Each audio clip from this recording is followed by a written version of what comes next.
Hi, everyone. My name's Hope Avalone, and I'm the Senior Program Manager of Patient Education here at the Lymphoma Research Foundation. It's my great pleasure to welcome you to our webinar, Fertility and Family Building for Lymphoma Survivors.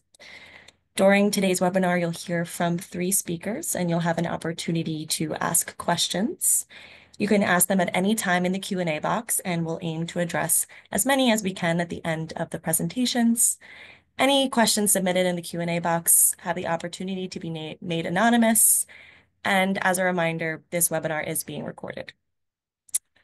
At the end of the program, you'll be prompted to complete a program evaluation. And we do ask that you complete this brief survey as we use your feedback to inform our future programming. Also, I wanted to mention that today's program is presented in partnership with Worth the Wait, which is an organization that empowers cancer survivors on their path to parenthood. At the end of today's program, we'll hear more about the resources that they have to offer. We're so grateful for their partnership on this webinar today. And before we get into the presentations, I did want to share a few brief words about our organization. The Lymphoma Research Foundation is the largest nonprofit organization devoted exclusively to lymphoma and chronic lymphocytic leukemia. Our mission is to realize the promise of science to eradicate lymphoma and to serve the community touched by this disease. All of our work is led by our Scientific Advisory Board, which is a group of 45 leading lymphoma experts from around the country. And in addition to today's program, the Foundation offers many programs and services for you. We have both in-person and virtual programs so that you can continue your learning throughout the year. I wanted to specifically highlight our upcoming Living with Lymphoma program, which is a free virtual half-day program on Saturday, April 19th. Living with Lymphoma provides detailed information on specific lymphoma subtypes, including subtypes like Hodgkin lymphoma and diffuse large B-cell lymphoma. And we also cover supportive care topics like nutrition, physical activity, and mental health. We are on a new platform this year where you'll be able to join community discussions and connect with other patients and care partners. So to view that agenda and register if you'd like, you can visit lymphoma.org/livingwithlymphoma. I also wanted to highlight our upcoming webinar on Hodgkin lymphoma. During the program, Dr. Flerlagi and Dr. Herrera will cover both pediatric and adult Hodgkin lymphoma. So to register for that program or find more information, you can visit lymphoma.org/webinars. In addition to our programming, the Foundation also has a wide range of support services. So our helpline has master's level trained staff who can provide individualized information on all types of lymphomas, as well as treatment options, clinical trial navigation, and connections to resources such as financial assistance. We also offer comprehensive disease guides and fact sheets, which can be ordered or downloaded for free on our website at lymphoma.org. And please look for us on YouTube as well, where we spotlight different lymphoma subtypes and treatment options.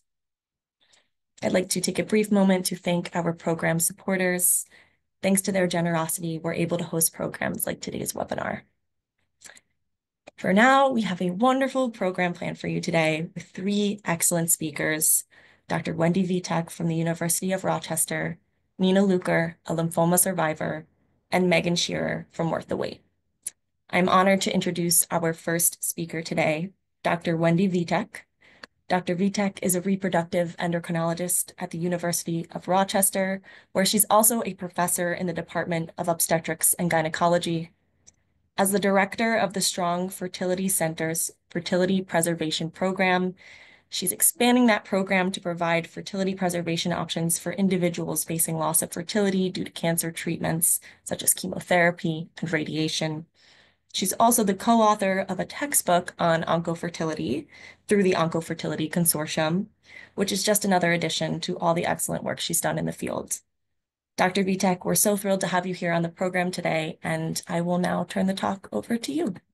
Thank you for that kind introduction, and thank you to the team for inviting me to share this important information.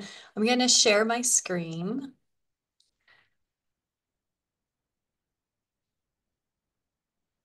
get it right here. Looks good. Looks good. Thanks, Hope. Yeah. Oh, I So think you actually might need to swap the display. one more Sorry. time. It switched over Okay. once I said There that. we go. Okay. Looks good. Right.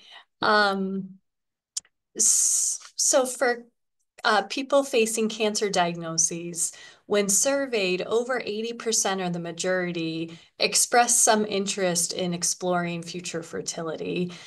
This is based on data collected around the time of diagnosis. And then later, through surveys, we found that only 20 to 30% of cancer survivors recall having a fertility discussion either before they started any sort of cancer treatment. And our sense is that a lot of these important discussions weren't happening. There's been a lot of advocacy work through major organizations with oncologists, fertility specialists, and allied team members like nurses, social workers, really to try to get the word out and identify those individuals who are interested in learning about this, because we find if if patients aren't given the opportunity to explore this and they find out down the road, there are things that can be done, but they often can cause some distress, anxiety, and regret. So if you are early in your journey, I'm glad you're here. I'm hoping that I can introduce some concepts to you that will be helpful. If you're in the middle of your journey and you already don't recall having these conversations, it's okay. It's something we can revisit time again. Or if you're at the point where you're past your treatment and now you're trying to think about your quality of life and what's next for you in your journey, you know, there are certainly options and treatments available at that time as well. So why should we talk about fertility? Again, it's important to the individual, so therefore it should be important to all of us as care providers. But specifically for patients facing a cancer treatment, the treatment itself can impact their fertility both directly and indirectly. One direct effect of different treatments like chemotherapy, radiation, certain surgeries, and preparation for stem cell transplant, those types of interventions, which are life-saving, can sometimes affect the actual egg or sperm, which we call gametes. I'll talk more about that later in my talk. But also just the time associated with treatment for cancers. Sometimes it's weeks, months, years. That can derail someone's plans. They may be in a new relationship and have had, you know, a concept that maybe they would be trying to conceive in the next 2 to 5 years, but having a diagnosis like lymphoma could certainly alter that.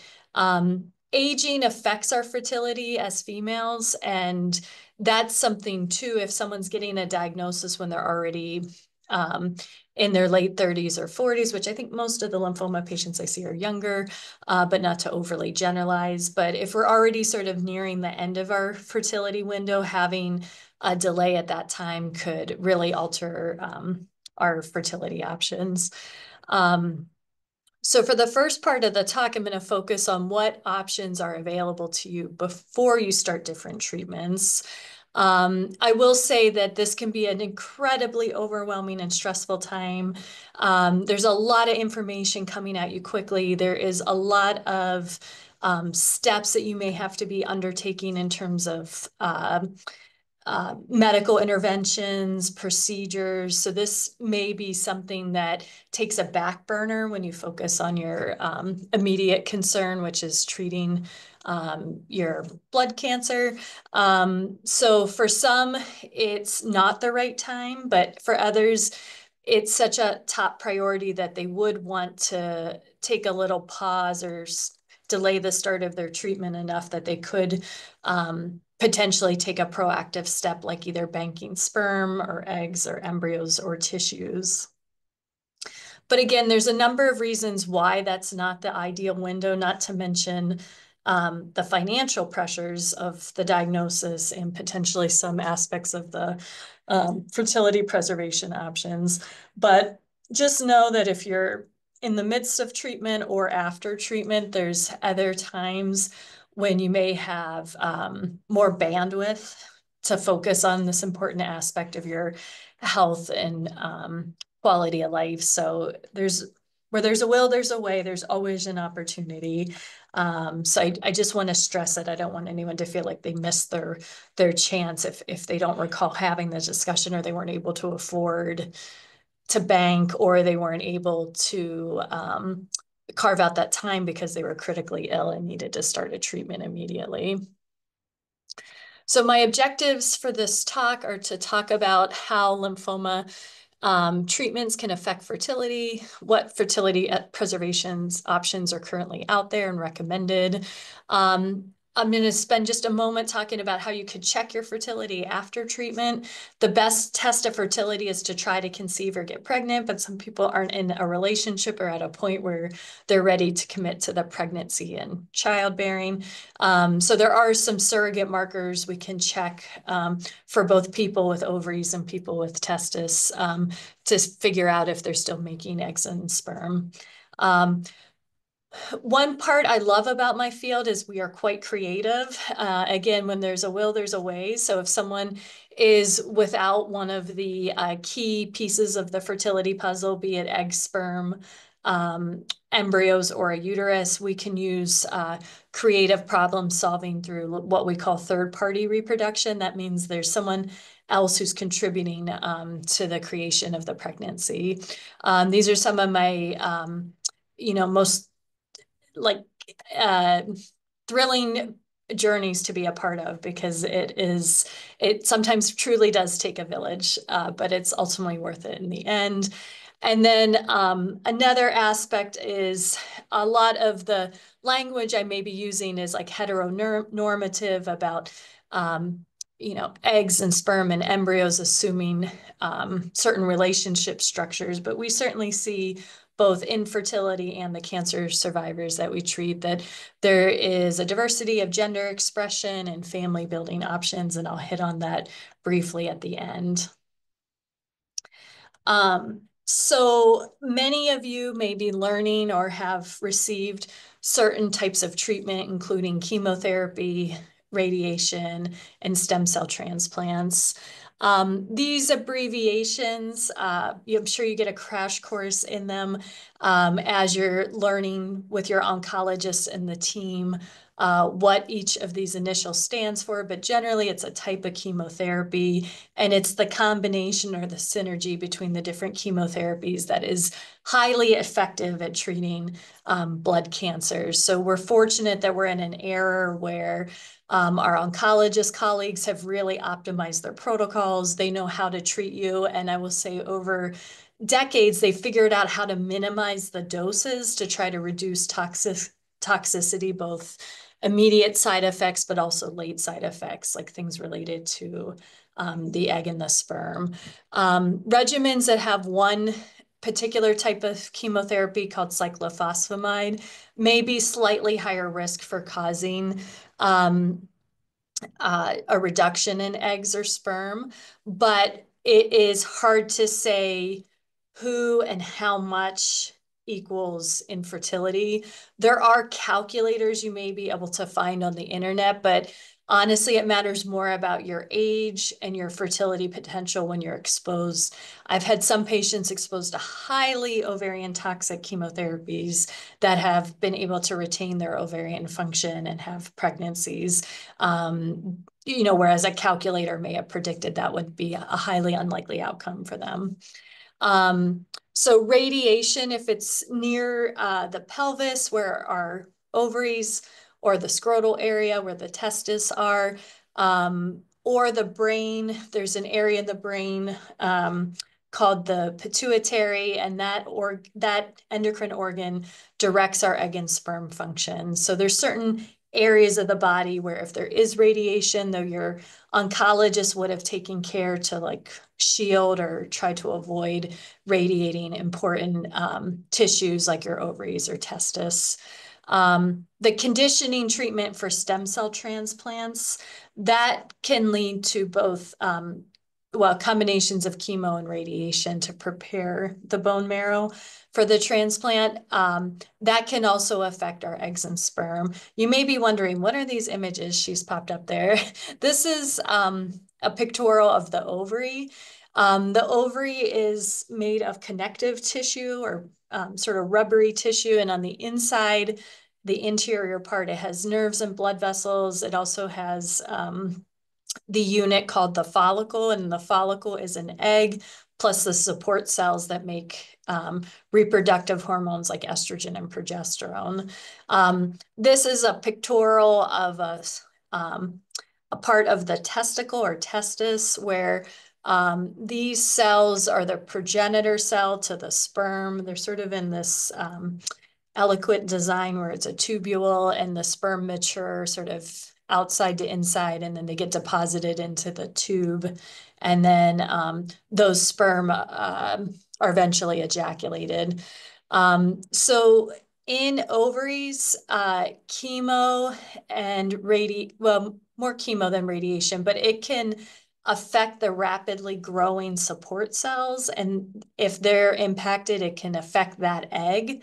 But there's groups of eggs that are developing every 3 to 6 months. And unless they're in active development, they're typically shielded from the effects of chemo. In the testis, the sperm progenitor cell is actively dividing. And that can sometimes be sensitive, particularly to chemo. So those are some of the things your care team is thinking about when they're trying to come up with your plan. If you express or had expressed interest in fertility, sometimes there's modifications made in your plan to helpfully preserve your fertility. But overall, as a field, there's been a reduction in the doses that we're seeing. So there are less and less late effects.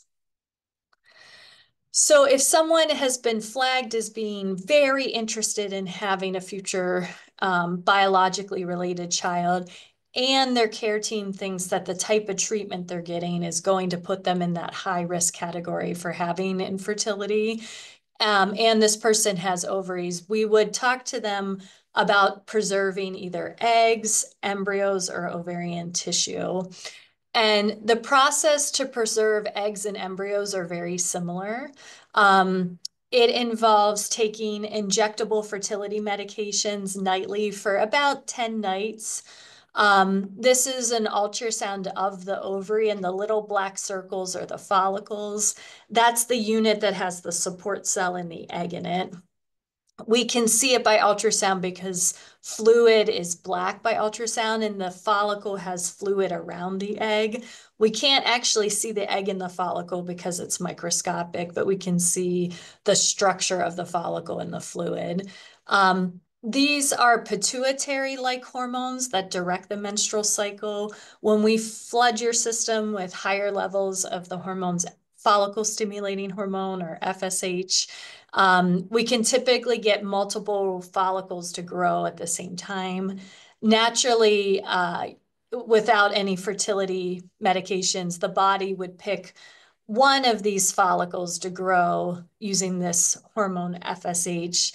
The rest of those follicles don't get a chance to ovulate, they undergo attrition.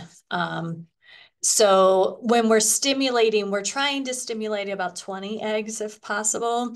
And some patients worry, like, is this like a bank account where if I take out $20, that's 20 I'm not going to have in the future? But it turns out those sort of neighboring follicles or eggs, they were going to go away anyway. So when we're stimulating the ovaries, the eggs we're collecting are not from the future. We're collecting sort of the group that's available to us at that time.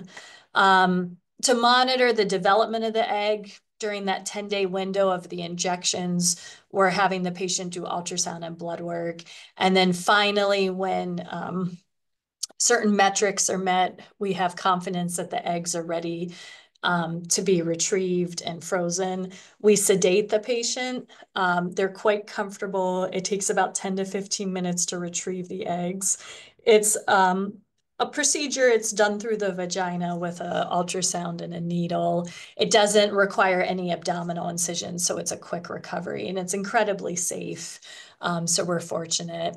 Um, we extract the eggs from the follicle by collecting the fluid, and then we put the fluid in a test tube, and then an embryologist, who's one of our colleagues, will look under the microscope to identify the egg. And this is what an egg looks like at the time of the retrieval.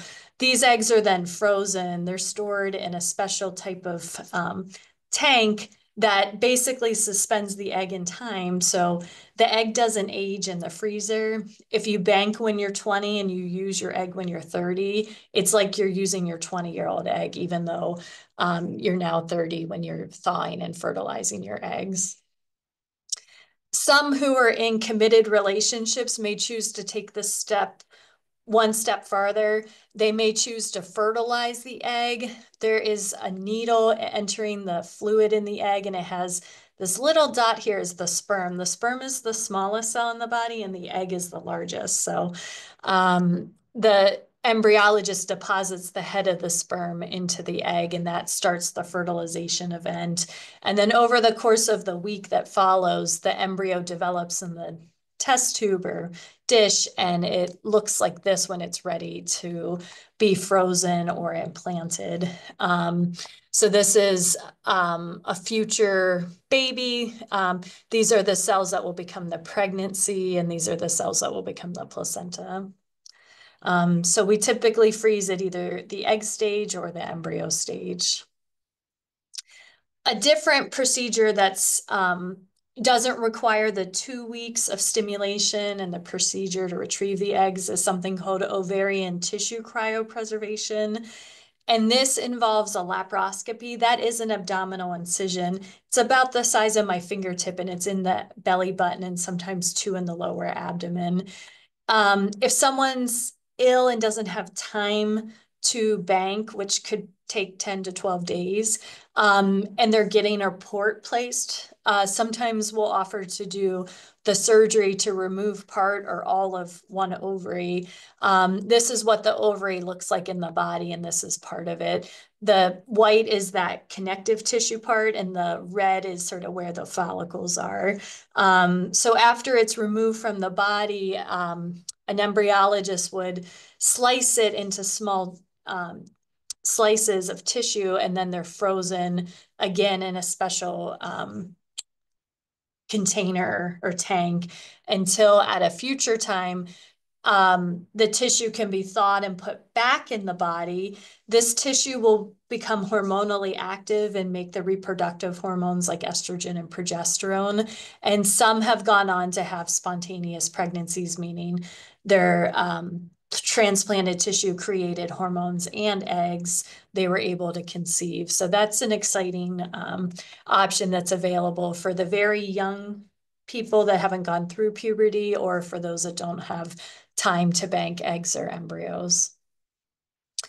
For those with testicles, it can be a simpler process to produce sperm. It's typically done through masturbation, and then the fluid that results from masturbation can be frozen. And in that fluid, which is called semen, there are sperm. Oftentimes, the technician who freezes the sperm will aliquot it in different vials, and each vial represents a chance at trying to get pregnant in the future. Depending on how many sperm are in the vial, it could be a simple step where the vial's thawed and placed into the partner's uterus, or and that can lead to a pregnancy, or the vial can be thawed and a single sperm can be used to fertilize an egg through in vitro fertilization, like I showed in the embryo banking.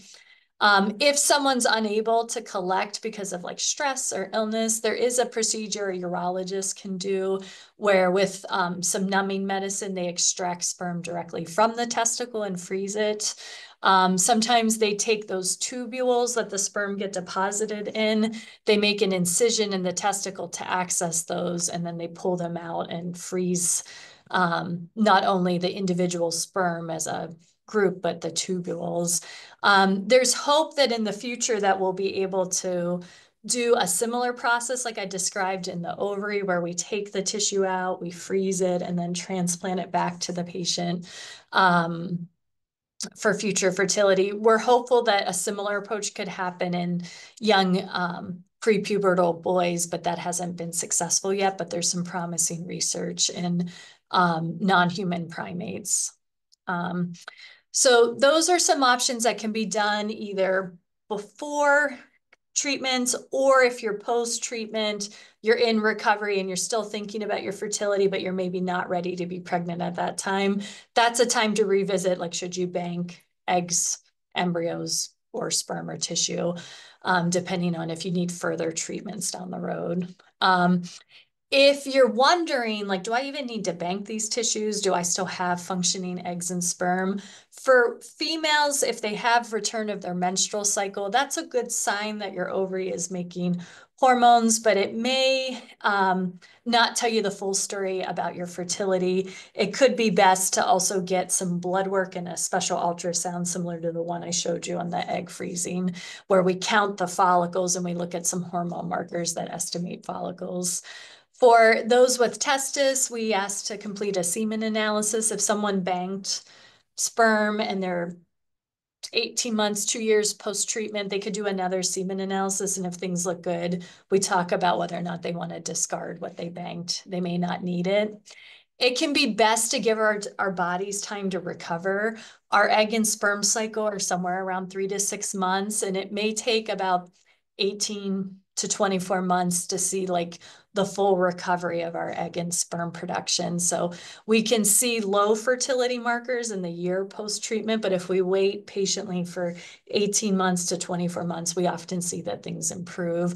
And that's why it's important to ask these questions, ask for get your questions answered, make sure you're being followed. It may be something that you have to do every couple months to get a better idea of where your fertility trajectory is. I'll just say in terms of if there's something missing from your fertility puzzle, like you need eggs or sperm or even embryos, there are often generous donors, just like we have donors for blood transfusions and stem cell transplants. There are individuals who are so altruistic, they're willing to donate eggs or sperm and even embryos. These are often people who are done with their family building and they would love to see their embryo have an opportunity to be brought to life. So that's an option. If someone's had a medical condition that makes pregnancy particularly risky for them, they've been advised not to carry a pregnancy, or they've had some significant radiation to their uterus that may affect their ability to carry a pregnancy to term, sometimes we'll work with someone who's known to the couple or individual, like a friend or family member who wants to carry. That's called a gestational carrier. Sometimes it's called a surrogate more casually, or it's someone you can find through an agency where you create like a contract with that person. I'll just say that when there are different types of family structures, our field is generally very supportive of this, and we can use donor gametes, be it sperm or eggs or surrogates, again, to help those who are same sex or uh, gender diverse create a family that makes sense within the parts they have of that fertility puzzle. I found this on the internet, but I don't think it's Megan's like team who creates wonderful opportunities for cancer survivors and their families. But I think this is very beautiful. It sort of shows a little bit of love, a little bit of science. That's sometimes what we need to get our family started. So I just want to emphasize that fertility can be preserved. Even if you didn't have that opportunity prior to or during treatment, there's options later. Talk to your team. This is important to you. It's important to them. They want to help you. And sometimes it can take more ongoing conversations to clarify where your fertility really is and what your options are. So with that, I'd just like to thank the team, Hope for the kind introduction, Megan for bringing me into this opportunity. She's been Just an amazing energy and source of positivity in the world, as Nina was pointing out. And Nina's going to share her story, and I really want to thank all patients. They inspire me day in, day out, and it's really one of the most meaningful parts of my practice is helping those with cancer. Finally realize their goal of having a family or expanding their family. So I included my contact information. There's my personal email, wendybtechmd@gmail.com. But happy to help or help someone connect with somebody in their community if they're looking for a fertility specialist. So with that, I'll stop my screen share. Thank you so much, Dr. Vitek, for your Thank you. informative overview. We really appreciate it, starting us off today. And now, like you said, I am thrilled to introduce our next speaker, Nina Luker. Nina is a diffuse large B-cell lymphoma survivor and a patient advocate. She currently works in marketing for a sports tech company, and she's very passionate about sharing her health journey and advocating for women's rights. We're really, really grateful to have Nina on our program today to share her experience with lymphoma and fertility. So Nina, I'll now turn the talk over to you. Thanks so much. Thank you, Hope. And I will begin today by saying, Dr. Vitek, just amazing, even from someone who has gone through it and has been educated. You taught me so much about hope and the ability to have an opportunity after this. And there were so many parts of your discussion that I wasn't given the opportunity to be educated in. So having these conversations is so impactful. And for those who are on this call, I cannot express to you enough how important it is to be your own advocate because this is a really hard journey. And my story is probably not entirely unique, which is hard to even say because it was so difficult. But my goal in my sharing my story is to give that hope that Dr. Vitek has beautifully outlined because there are ways for you to start a family and you're not alone. It is not an easy journey. One of the disclaimers I want to share here is this is my own story with my own interactions with clinicians. So please do not take my experience as what you should expect, but rather an opportunity to see or peek under the hood about the emotional, physical, and financial burdens that come with fertility and being a young adult cancer survivor. So today I'm going to walk us through a few chapters of my life. I'm going to go pretty brief on my cancer diagnosis and spend most of my time on IVF. I am going to pull down my slides because I don't have that many photos on IVF as it's not the most photographed journey of my life. So we're going to have more of a just open discussion without slides once we get to that point.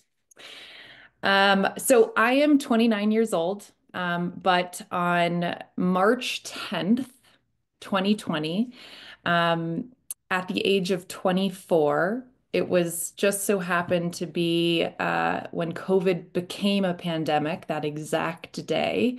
I was diagnosed with stage 4 non-Hodgkin's lymphoma, specifically diffuse large B-cell lymphoma.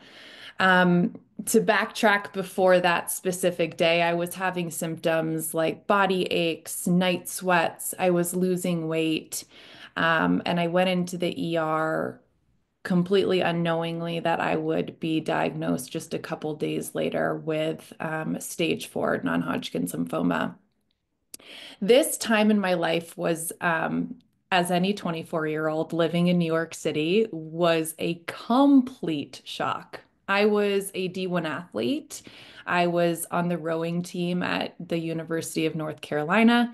I couldn't have been healthier, couldn't have been happier, living seemingly a perfectly normal 24-year-old life. So when this came, it not only completely disrupted my life, but my entire family's lives.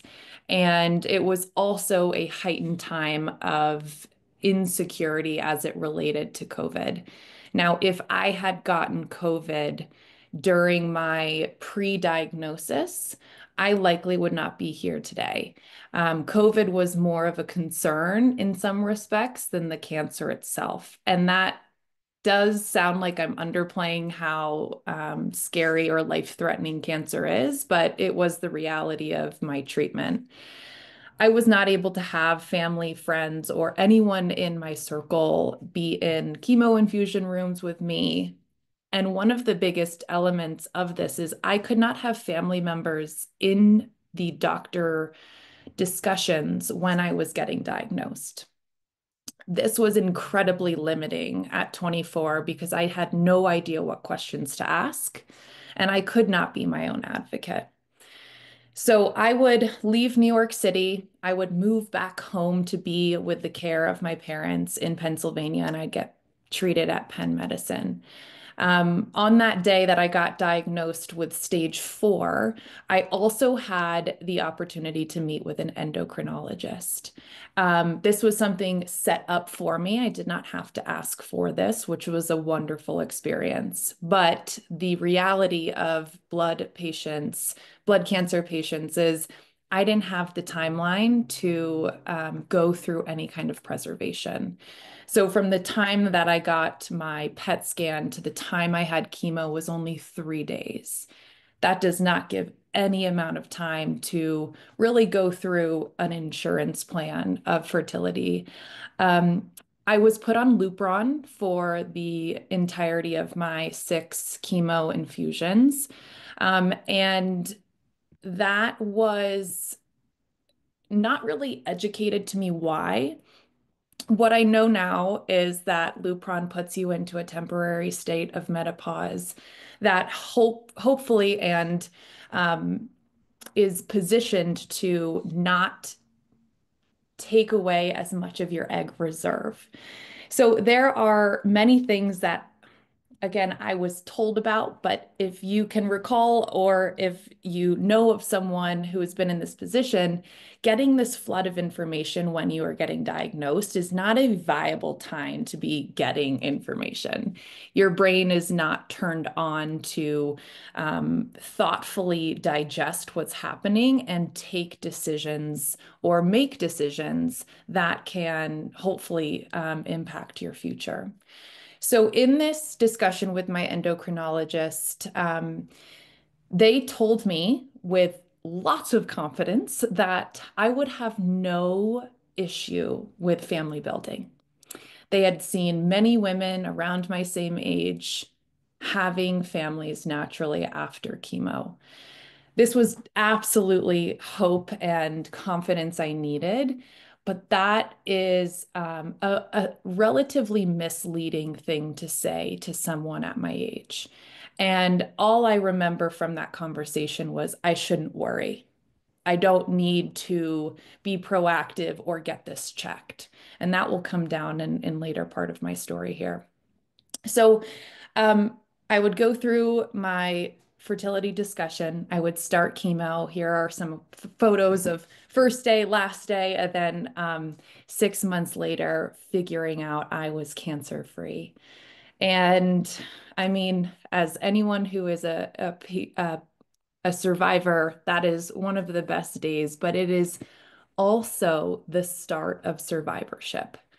And many people who don't experience cancer think that once you're having a clear scan, that you are healthy, happy, and you can move on. And the reality is that is so far from the truth because there are lingering symptoms and fears that are always a part of your day-to-day lives, even after cancer is no longer there.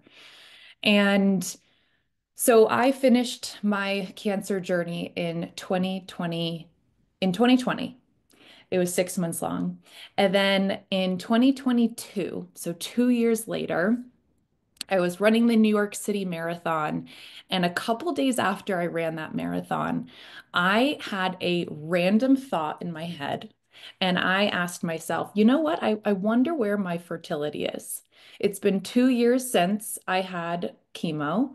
No one's followed up with me, but I am an educated woman and I want to know and I'm curious how things are going. I also had just started to have a committed relationship with my now fiance.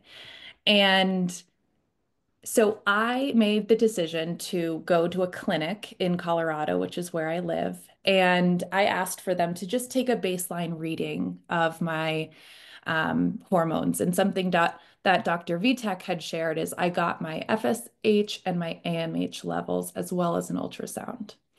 Now, in that discussion, which is the kind of second worst day of my life, was I realized my AMH level was at zero point 0.3. Now, for those who don't know what zero point 0.3 means, when you hit zero, you are in menopause. You are no longer producing eggs or ovulating, so your ability to get pregnant naturally is pretty much non-existent. So I am so low and so close to that number.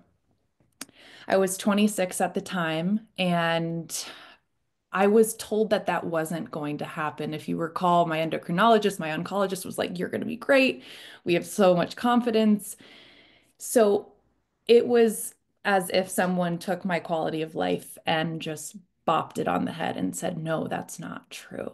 So I got three separate clinicians to give me their own opinion. So that is another thing that I went above and beyond by getting three different consultations to say, hey, this is where my numbers lie. What options do I had? And every single one of them said, there is immediate urgency for you to start IVF. Your chances of conceiving naturally are slim to none. And we don't even know if IVF is going to work. And I share that not to paint fear, but to paint the reality of I wasn't told what to expect. I wasn't told that there was hope. And those were incredibly demoralizing conversations. And that's just one part of it, because then you add the financial implications and how expensive it is to go through IVF without any insurance, and then the emotional implications.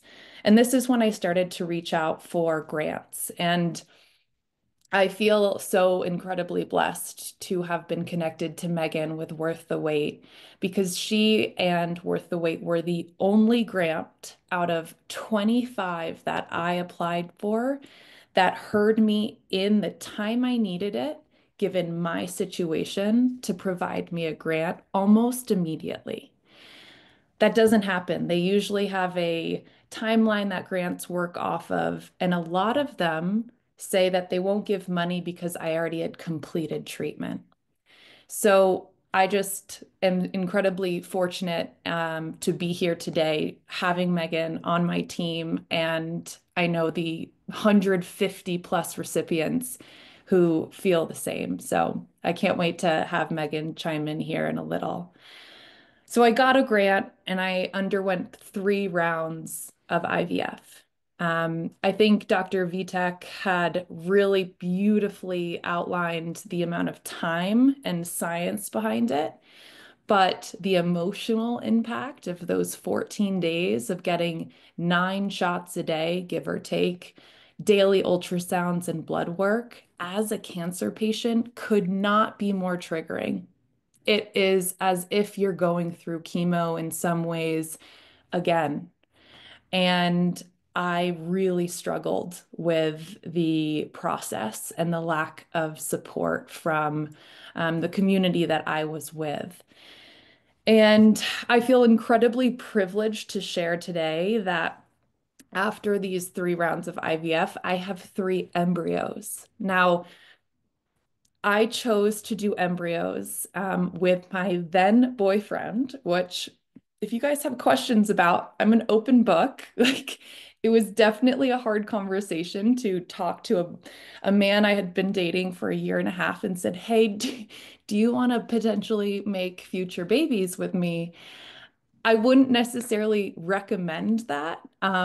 But because I had such a low AMH and the likelihood of just freezing eggs was not as secure as freezing embryos, it was really a way for me to take a little bit more control and I am now marrying this man in June this year. So luckily that relationship worked out. But there's a lot of hard conversations when you're going through IVF, not just about the science and medication, but how it's going to affect your relationships, your friendships, and your work.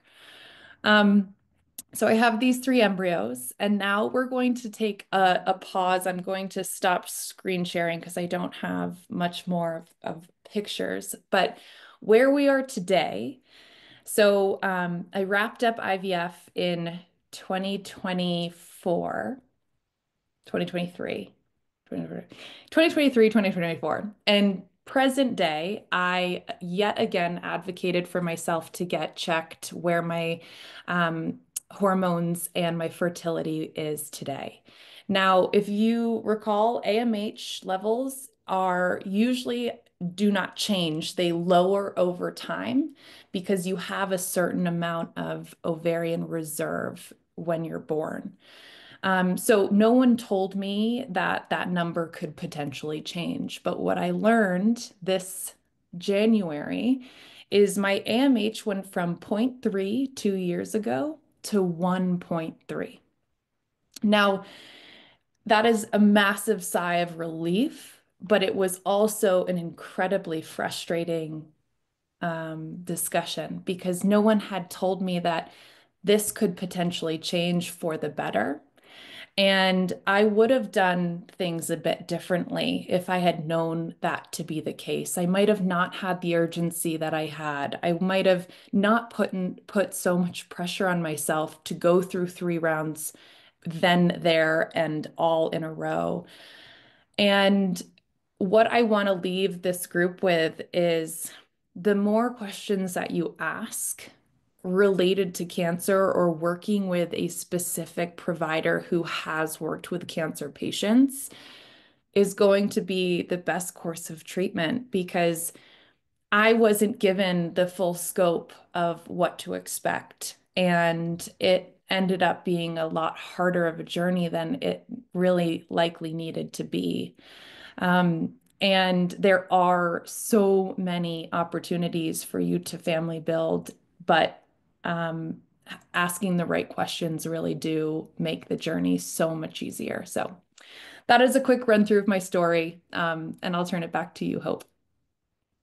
Thank you so much, Nina, again for sharing your story. I know how valuable it is for someone with the experiences you've had to be so open and honest, kind of about how you've become this extremely empowered patient. I think it's really infectious, and I thank you so much again. Um, but last but not least, it's my absolute pleasure to introduce our final speaker, Megan Shearer, who is the co-founder and executive director of Worth the Wait. Megan advocates for patients and oncofertility nationally as a speaker and a patient advocate. She has inspired so many others with her story as a care partner, an infertility patient, and a mom to her son, Elliot. Megan, I'll now turn the talk over to you. Thank you so much. And just want to echo what everyone has said so far. Nina, you're so brave and so transparent in your journey. And I think that gives hope to so many people. And Dr. Vitek, like Nina said, I learned something every time. And you just beautifully explained, the path to having a biological child. And just empowering us with knowledge is so important. So I want to spend a few minutes talking about adoption. So, for those who do not have the chance or the means to go through multiple cycles of IVF, or those who choose to build a family through adoption, it can be such a beautiful thing. It can also be a scary thing for a cancer survivor. You hear stories of, how birth mothers pick adoptive parents. You think, oh, would they ever pick a cancer survivor to be a parent? The answer is yes, absolutely. And I have lots of stories to back that up. So I want to just break down real quickly the different types of adoption that are available. Domestic adoption is where you're adopting a baby or a child in the United States. And then there's also different options within domestic adoption, such as foster care, which is temporary placement of a child who's in, a dire circumstance, and then foster to adopt. I actually know somebody who is a cancer survivor who's in the process of doing foster to adopt, and it's just been the most amazing experience for her. And it's something that's not talked about as often. Of course, there's also international adoption. And when it comes to being a cancer patient survivor, exploring these options, I just want to call out that there's certain countries that are more open to having cancer patients adopt. So Colombia is one that comes up a lot in the patients that I work with. We have a few families that are currently waiting for a placement of a child in Colombia. And then there's certain countries like China where even if you have a history of skin cancer, that would disqualify you from adopting a child from that country. So just some kind of basic information to share. You've probably heard of open adoptions, closed adoptions, perhaps. In the past, almost all adoptions were closed, and that meant there was no contact with the birth parents. Most adoptions today are encouraged to be open, and that can mean anything from sharing a picture once a year to having the birth parents or the birth mother attend a birthday party. So we've learned over time that there's a lot of psychological benefits to having that open connection. And also in the world of, DNA testing, it's very easy to find, biological relatives as well. So when you think about the process for adoption, if it's something you're interested in, the big hurdle that a lot of cancer survivors that I talk to say is the health status. So there is this one piece of paper where you have to have a doctor sign off, and it's not a universal form. So depending on the type of agency or if you're doing a private adoption through an attorney, the form can look very different. But I hear a lot of survivors having anxiety around, well, what's the form going to say? Does it say I have to have an average life expectancy? Does it say I have to have cancer free? It really depends. But I just want to share this little nugget of hope. I know someone who has metastatic breast cancer, and she was approved for infant adoption. So just to say, don't be scared of this form. She would tell you the same thing. And she's talked to groups before, with that same sentiment. And then the costs. So unfortunately, family building, whether it's through IVF, third-party reproduction, or adoption, it's all pretty expensive. So on average, we're seeing adoption be around $40,000. But of course, foster to adopt is much less expensive, and it really just depends on the situation, the country, if you do an international adoption. And I also just want to point out this picture I have on this slide is of a Worth the Wait grant recipient. Her name is Marley. She is a cancer survivor, and this is their beautiful baby girl, Mary Ellen, who's a year and a half now, and we helped, contribute financially to their adoption to make it possible. Okay, so I also want to share some adoption resources. It can be an overwhelming experience to kind of dig in and figure out. So if you're someone who's interested in this, Adoption Network, it is based in Ohio, where I happen to live. They have a lot of support groups for birth parents, as well as adult adoptees. Great resource. We get a lot of questions about, how do I find an agency that's doing the right thing, that's ethical? I send everybody to Adopt Match. It's a great website where you can type in your city or your zip code, and some really ethical adoption agencies will pop up there. Three of the ones that I always love to recommend, and it also, geographically speaking, you can live in Ohio and work with an agency in California. That doesn't matter. So Just Choice is a wonderful agency in Ohio. Adoption and Beyond is in Kansas. And then Pear Tree is a really unique option that is a little bit less expensive. You basically have a profile and you're promoting yourself on their website. It's really great and a good starting place.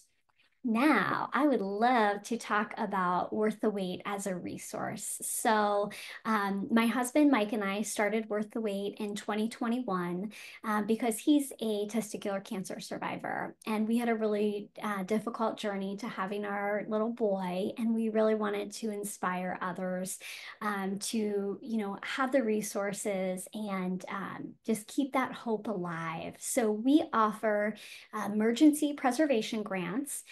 So that is sperm banking, egg banking, embryo banking. And then we also do family building grants, which are very inclusive. So adoption, IVF, IUI, which is a less invasive fertility treatment, surrogacy, long-term storage of eggs and sperm and embryos, because that is very expensive. So I want to encourage you, if you meet the criteria on the screen here, we'd love for you to visit our website. You can send us a message to request the application. Just let us know, is it preservation or is it family building? And as Nina can attest, our family building grant cycles is where we help patients who have already completed cancer treatment. So like she had mentioned, there's other nonprofits. There's so many wonderful nonprofits out there, but some of them do have exclusions of if you've already had chemo or not. So we definitely are ready to help, patients like Nina. Also, quickly want to share some other resources. Verna's Purse does long-term storage discount, which is really great. They have this program is specifically for cancer patients. And then Team Maggie's does preservation grants as well. And then the SAM Fund does family building grants. And you can easily Google these to find out more. And then, as Nina so beautifully touched on, this is such a heavy topic. Infertility after cancer truly is a secondary trauma. And I don't want you to feel alone in this process. There's so many people who have been through this, whether or not you're the patient, you're the caregiver, you're a family member, you're a clinician. You play such an important role in making sure that people are supported in this process. So All Paths Family Building has a virtual cancer and fertility support group. This is the only cancer and fertility support group that I know of, so I'd love to share it.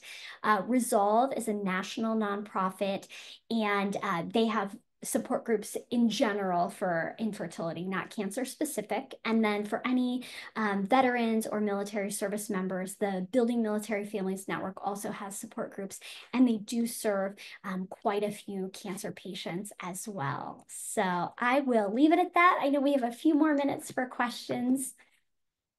Thank you so much, Megan, for kind of rounding out this talk today, and walking us through kind of the additional resources available for patients and survivors. We do want to get to some questions. Like Megan mentioned, I have a few for Dr. Vitek here. If anyone else wants to submit questions, we have a little bit of time, so please feel free to send them in through the Q&A box on your screen. So starting with our first question here, Dr. Vitek, uh, monoclonal antibodies like rituximab are often used in lymphoma, and someone is wondering here if you have any information on how those treatments impact fertility. Yeah, thanks for this question. Yeah, we're fortunate to have these very targeted drugs like monoclonal antibodies. And we have a lot of experience with rituximab because it's often used in autoimmune conditions, specifically rheumatoid arthritis. So it does not appear to affect the eggs or the uterus. It's maybe not ideal to get pregnant on that medication, though there are some situations where it could be continued, but it is not one like cyclophosphamide that affects the support cell of the follicles. So you should have sort of no effect on your fertility from the rituximab. Yeah. And in your experience, what age is considered too old for fertility treatments? Yeah, I think we sometimes come to wanting to have a biologic child at different stages and ages. So this may surprise people, but the answer based on our US guidelines is age 54. I know people are like, really? But that's with donor eggs. Where we start to run into some limits with our fertility is around age 45. Most women are entering perimenopause, and it's a time when pregnancy can occur sporadically, but often miscarriages more so than live birth. So between 45 and 52 is typically the perimenopausal age. But for someone who is in menopause, like someone who experiences premature menopause, which is defined as under 40, we can provide the hormone support for pregnancy. It's estrogen and progesterone. Those are safe medications to take both for the patient and the offspring. And either using banked eggs or donor eggs. We do quite well. We just want to make sure the patient's medical conditions are optimized before like a pregnancy in our late 40s or early 40s. And obviously we recommend certain cancer screenings like breast and colon cancer before someone attempts pregnancy in their 50s. But yeah, 54 with delivery by age 55 is sort of the US guideline. Thank you. Mhm. I know Nina had mentioned she was Yeah. given Lupron, and we had talked about it a little bit, but the next question is I was given Lupron during my treatment, and I was only told that it might help protect my ovaries. What other information should I know about it and my chances with fertility? Yeah, I had a slide on it and I took it out and I was like, oh, I should have kept it in. But so if we look back or think back, I showed one slide that showed like the cartoon of the ovary, that it has that connective tissue and then the support cells around the egg. So those support cells are rapidly dividing. They're supporting the egg's development, but they're also making the hormones that get into our blood, like estrogen and progesterone. Those hormones talk to our pituitary, that gland in our brain where we ideally want to avoid radiation if we can. FSH is made by the pituitary. It tells the follicle to grow and make estrogen. Estrogen talks back to the pituitary and says, hey, eggs are growing. You don't have to send more signal. It's sort of like a thermostat and a furnace and the heat in your room. So Lupron basically shuts down the thermostat. So the pituitary's trying to figure out like, should I send more heat into the room by telling the furnace to do so, or should I just like let it be the temperature it is? So Lupron temporarily blocks, like Nina mentioned, it's a temporary menopause medication, meaning it's completely reversible. But the idea is that it would shut down the signal, which would push more eggs into development. And if they're not developing, they're not as susceptible to the chemotherapy. It's really the ones that are in the pipeline. And we think about our fertility in like 28-day menstrual cycles because that's sort of what we can measure and maybe what we learn as younger adults. But there's really a 3 to 6 month cycle of egg development. So when Nina said she was on treatment for 6 months and she received Lupron, sometimes that's given as a monthly depot medication. You get one injection for a month, or there's a dose that's like every 3 months. But the idea is to quiet the signals so that they're sort of hiding in plain sight. Like if there's chemo there, it's not going to activate, it's not going to be taken up by those support cells and lead to what's called atresia of the eggs. Um, so generally, it's been shown to be an option for women who either don't have time to bank, maybe in Nina's case or yours, the person who posed the question. We have a little more data that it seems beneficial to the types of chemos that women with breast cancer receive, but there's still data in the lymphoma, blood cancer. The other benefit of being on Lupron, which you may or may not realize, is it does shut down your menstrual cycle, because your bleed or your menses is a result of the rise and fall in your estrogen and progesterone. And when that signal is not being sent, those levels stay low, so your uterus doesn't grow a lining to shed it. If your platelets are sort of problematic during your treatment, you could have very, very heavy menstrual bleeding, and that could cause anemia and need for blood transfusion. So a secondary benefit of Lupron can be like it stops our menstrual cycle while we're in treatments. Thank you. I know the next question here. Sorry, was there more? Did I cut you Nope, off? unless someone has a Okay. follow-up question. Yeah. No, but we do have another question here on if you have any information on fertility after CAR T cell therapy, as that kind of becomes more popular. Yeah, I wish I knew, but I Yeah. don't. Yeah. I will have to look that one up. I will say that is the a great part of my job is I see so many different types of cancers, and now the treatments are always evolving and getting Definitely. more targeted and better. But generally, if it's a very, very, very, very targeted thing, like the rituximab is specific to B cells, the more targeted things are, the less likely it is to affect your fertility. But sometimes the conditioning treatments that get you in the place where you can get the treatment can sometimes affect your fertility. I'm not as familiar with that treatment. I don't know if anyone, Nina, Megan, if you've had any sort of experience with that, but I would say we do sometimes have to live in this space of uncertainty. And I think to Nina's point, like ask the question of your care team. If they're not giving you the answer that satisfies your curiosity or your question, then keep asking. It sounds like she went to 3 specialists at least, and maybe multiple other ones along her journey. And sometimes things are changing over time.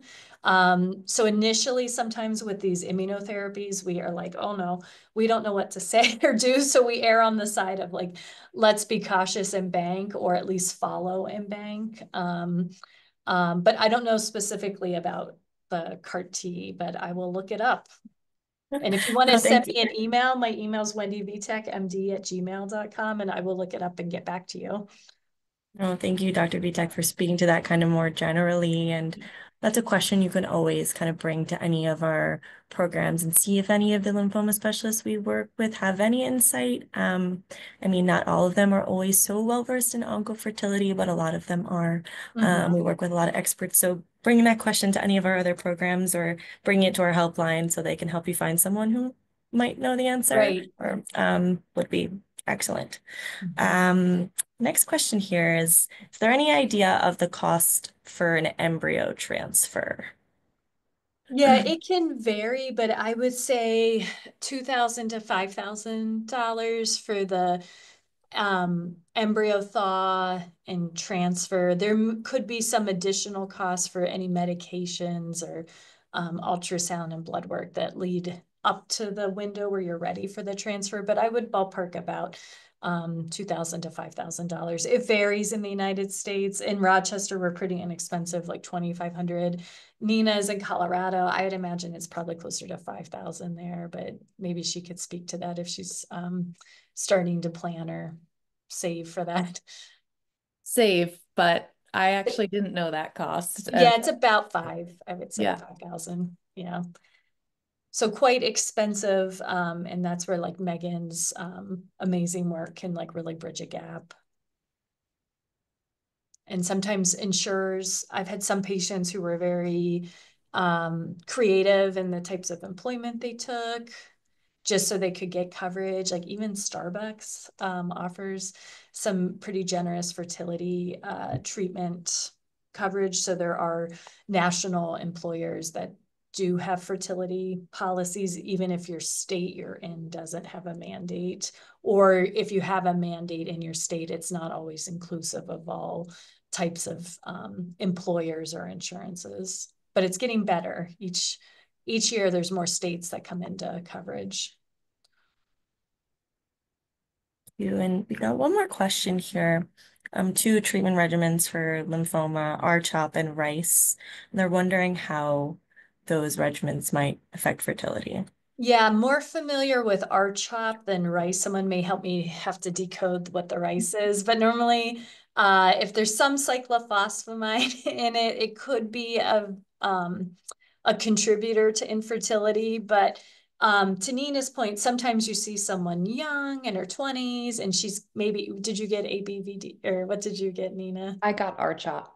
Oh, you got R-CHOP. So generally ABVD and R-CHOP are like, oh, like if you're young with a high egg reserve, it's considered low risk. Less than 20% would experience infertility. But for some reason, some people, that number 20% is not low to them. Because if you're in that group, it's life changing. When we say things like high risk, we mean 80% or higher or anticipated experience infertility. So we're talking about it relative, but that's in populations, and we really need to be thinking about it as on an individual level. So to her point, sometimes even in a young, healthy appearing person, I'll check an AMH just to see what it is pre-treatment. They get their treatment. I have them check their AMH like a year if they're interested, 18 months, 24 months, and we typically sort of see that it comes back up.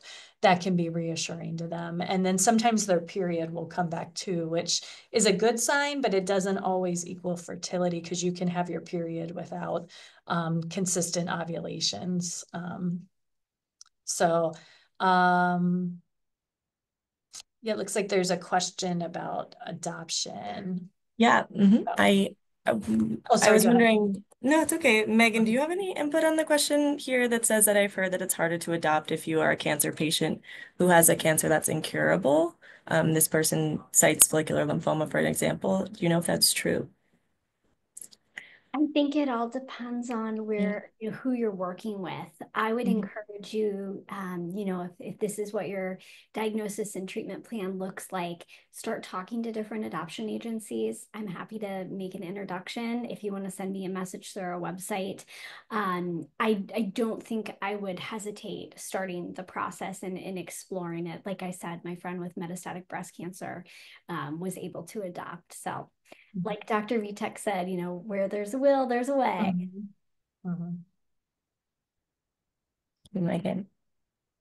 Yeah. And Dr. Vitek, we had someone ask about our epoch. Not sure about how familiar you are with that. I can tell That you what's. one, Mhm. I've definitely seen that, and that often can be dose adjusted for fertility. So I hope that was a conversation, or maybe they already did it for you as a younger individual with it. I definitely have seen patients with that regimen, and generally it's one we feel more hopeful with, similar to the sort of counseling maybe Nina got. But it doesn't hurt to advocate for yourself and get an assessment. But I would say generally that's not one that causes ongoing infertility. Now, if you're 40 and you got it, then you're maybe already low in eggs, and it could push you a little bit closer to that menopause window, which again starts at 45. But for younger patients, I'm assuming you're sort of on the younger end, not to judge, but generally it's one where people go on to have like their period and have pregnancies without preservation. Thank you so much, Dr. Vitek. Looks like that was our last question for today.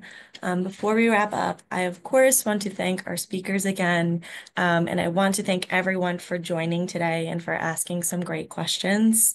Please remember, if you have any additional questions or if you'd like to be connected with someone else who's been impacted by lymphoma specifically, you can reach out to our helpline. I dropped that information in the chat. It's also always available at lymphoma.org. I know Dr. Vitek gave you her contact information, which is a resource as well. Of course, Worth the Wait is an excellent resource, and we're so grateful again for their partnership today. And I want to thank you, Megan, Dr. Vitek, and Nina again for your time today. All right, So great. Thank much. you. Have a great Thank day. you. Have a great rest of your day, everyone. Thanks. Take care.